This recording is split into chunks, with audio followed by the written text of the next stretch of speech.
అనుకుంటారు కదా కెమెరా ముందు, అదే కెమెరా ముందు బై నరేష్ బాగా చెప్తున్నాడు. అసలు భార్య ఎలా ఫీల్ అవుతుందా, నా భర్త ప్రాణం పోయినా పర్లేదు నేను ఆపను ఈ ఉద్యమాన్ని, ఈ ఆలోచనని అని అనుకుంటుంది అనే వాళ్ళకు, లేదా వాళ్ళమ్మ ఎమోషన్ ఎవరికి ఉండదు, వాళ్ళ ఇంట్లో వేరే మాట్లాడుకుంటాడు, ఇక్కడ ఇదంతా మాట్లాడుతున్నా అనుకునే వాళ్ళకి అసలు లైవ్ ప్రూఫ్ ఏంటి, లైవ్ ఎవిడెన్స్ ఏంటి? ఒకటి, మేము మా పాతివృత్యాన్నో మా శీలాన్నో మీకోసమో మీ కెమెరా కోసమో ప్రదర్శించాల్సిన అవసరం లేదు.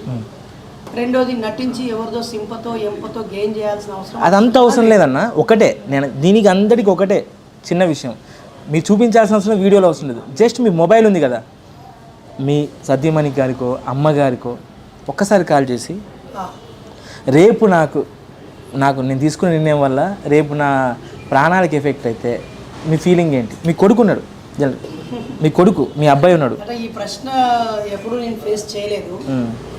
బహుశా మీరు క్రియేటివ్ డైరెక్టర్ లేదా ఎక్స్పీరియన్స్డ్ పర్సన్ కాబట్టి మీరు అలా అంటున్నారేమో, నాకు కూడా తెలుసుకోవాలనే ఉంది. మరి వన్స్ ఒకసారి ట్రై చేయండి.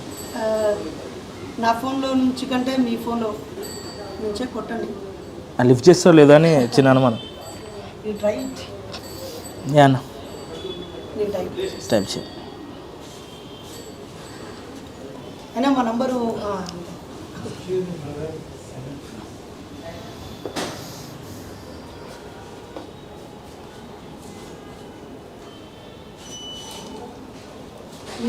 మీరే పరిచయం చేసుకొని మీరే మాట్లాడండి. నేను మాట్లాడితే అమ్మగారికా మా మిస్సెస్ బహుశా లిఫ్ట్ చేయకపోవచ్చు ఫోను, ఎందుకంటే మాకు వచ్చే ఫోన్లో 90%. హలో అమ్మ, నమస్కారం అమ్మ. నమస్తే అండి, ఎవరు? నా పేరు శరత్ అమ్మ, నేను ఐటీఎం నుంచి మాట్లాడుతున్నా. ఇప్పుడు నా ముందు బై నరేష్ గారు ఉన్నారు. సార్, నేను ఒక క్వశ్చన్ అడిగానమ్మ. అంటే మీ గురించి చాలా చాలా ఇంపార్టెంట్ చాలా సంఘటనలు చెప్పాడు. నేను అడిగిన విషయం ఏంటంటే, రేపు మీకు ఏదన్నా అయితే ఇలాంటి ఉద్యమాల్లో ఇలాంటి థాట్ ప్రాసెస్ ఏదైనా జరిగితే మీ భార్య ఎలా రియాక్ట్ అవుతుంది అని అడిగాను. దానికి అయినా నా ప్రాణాలు లెక్క చేయడం కాదు, మాకు ఒకటే ముందు జనాల్లో మార్పు, సమాజం మార్పు అంటున్నది. మరి మీ అభిప్రాయం ఏంటి ఆయన చెప్పిన విషయం మీద? నాది కూడా అదే అండి. ఎందుకంటే ఆయన సమాజంలోకి వెళ్ళినప్పటి నుంచి మేము ఒంటరిగా అనాథల్లాగానే ఉంటున్నాము. అంటే ఆయన సమాజానికి పని చేస్తాడు, చెయ్యాలి అనే ఉద్దేశంతోనే కదా అట్లా వదిలేసింది.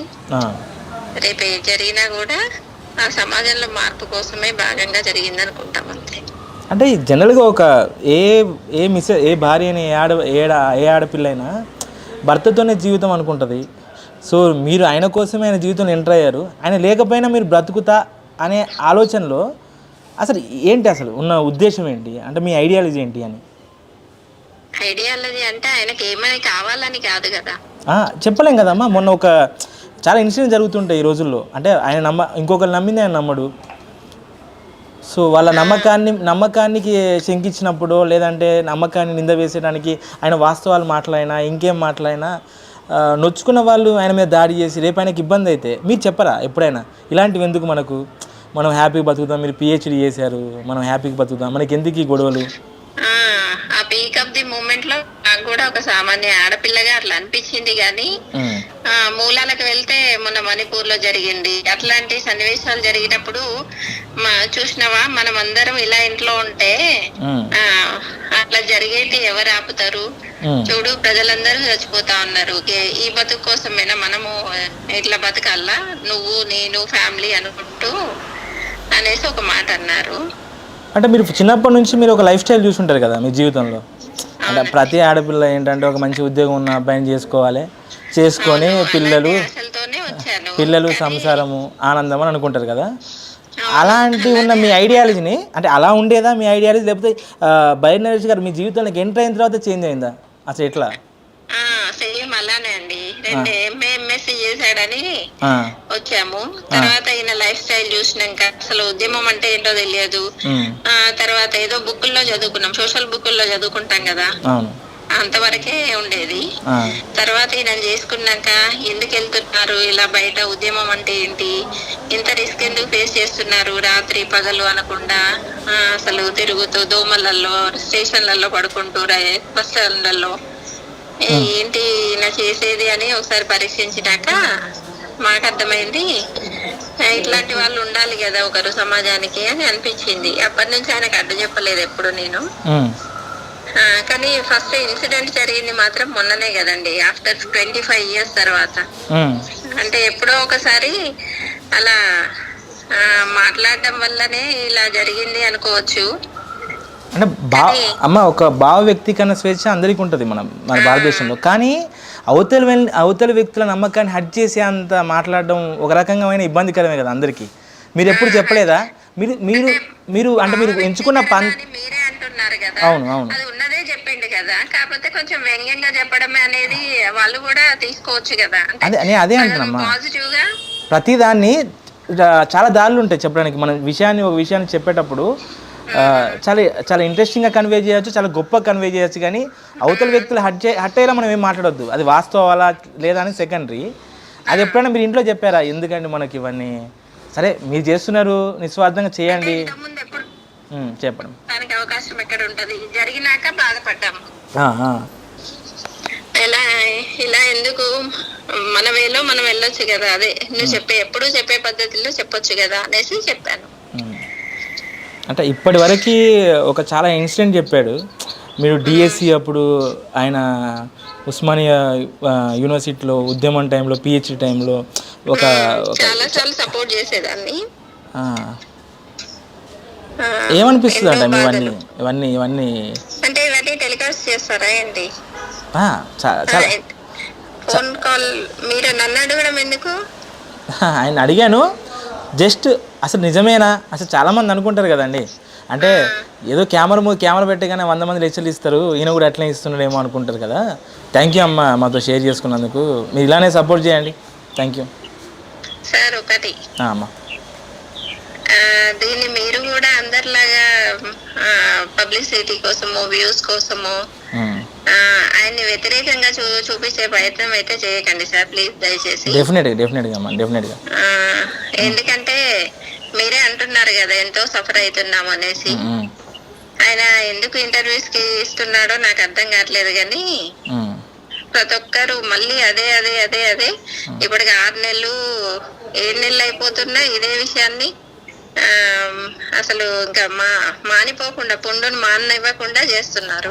But more over me ideology ఏంటి, అసలు ఇంత స్ట్రాంగ్ ఏంటి అనేది తెలుసుకోవడం కోసమే. అదేం ఉండదు, మీరేం కంగారు పడకండి, ఆ విషయం అయిపోయింది ఆ ప్రస్తావన. బట్ ఈ ఫ్లోలో నాకు మాట వచ్చింది అంతే. నేనైతే ఫుల్ సపోర్ట్ చేస్తాను సార్.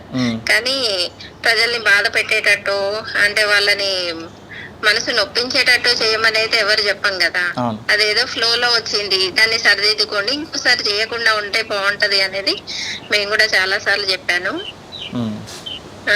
ఆయన కూడా అవును కరెక్టే కదా అనేసి ఆలోచించిండ్రు. కానీ ఆయన వే అయితే ఉంటది కదా సార్.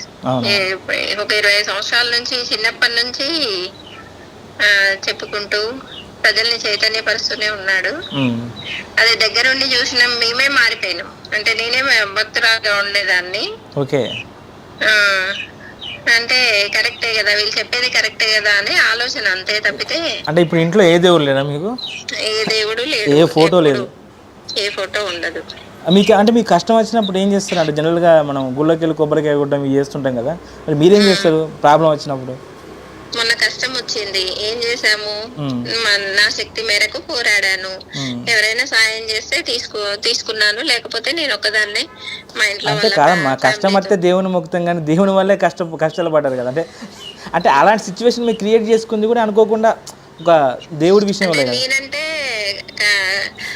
క్రియేట్ చేసుకున్నాను, మా ఆయనే క్రియేట్ చేసుకున్నాడు అనుకోవచ్చు. చాలా మందికి అనుకోకుండా బోల్డ్ ఉన్నాయి కదండి, ఆరోగ్య సమస్యలైనా కావచ్చు, ఇంట్లో సమస్యలైనా కావచ్చు, చంపేసే అంత స్థితికి కూడా వెళ్తున్నారు. వాళ్ళెవరికి ఏమన్యాయం చేసిండ్రు? అంటే దేవుడు ఉంటే ఏదో ఒకటి సొల్యూషన్ అనేది ఉండేది కదా. సరే ఉన్నాడో లేడో, ఉంటే ఉండని అని ఉంటే మొక్కుకోండి, కానీ మత విద్వేషాలు ఎందుకు, భేదాలు ఎందుకు, మాది గొప్ప మీది గొప్ప అని అనుకోవడాలు ఎందుకు? మొన్న కూడా ఒక ఎగ్జాంపుల్, ఈయన మాట్లాడిండు కరెక్టే. మరి భక్తులు అనే వాళ్ళు ఆలోచించి, సరే ఆయన అదే ఉంటే దేవుడు ఉంటే ఆయనే మార్చాలి, ఆయనే శిక్ష వేస్తాడులే అనేసి వీళ్ళ భక్తిలో వీళ్ళు ఉండొచ్చు కదా. మరి ఎందుకు ఇన్ని రాజకీయాలు అంటే చేసుకుంటా ఒక సెన్సిటివ్ టాపిక్స్ కొన్ని ఉంటాయి కదా, దానివల్ల జరిగి ఉంటుందమ్మా. బట్ ఆయన కూడా రియలైజ్ అయిపోయాడు కదా, ఆయన కూడా చెప్పున్నాడు దానికి. బట్ నా మెయిన్ ఉద్దేశం ఏంటంటే అంటే మీ ఐడియాలు తెలుసుకుందామని, మీ ఆలోచన కానీ తెలుసుకుందామని. అంతే అమ్మా. Thank you so much. Thank you sir. Thank you. Super.